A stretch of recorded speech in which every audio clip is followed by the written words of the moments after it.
Back in the Philippines, merong earthquake na talagang maraming sinalanta na buhay.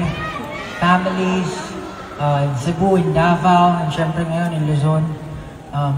Even though we're really happy to be here tonight, our hearts go out to everyone affected in sa Pilipinas, and we're praying for the safety of everyone.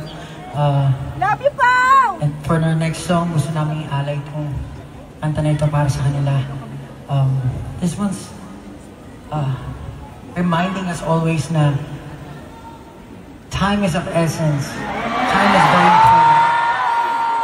And gusto lang namin sabihin, remind kayo na as long as you're here, habang may oras, gawin nyo na yung dapat gawin, sabihin nyo na yung dapat sabihin. So this next song is for everything in singing.